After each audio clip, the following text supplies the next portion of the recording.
Why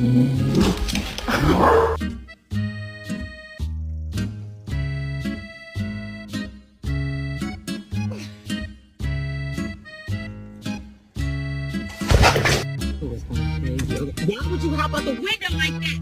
Hold up.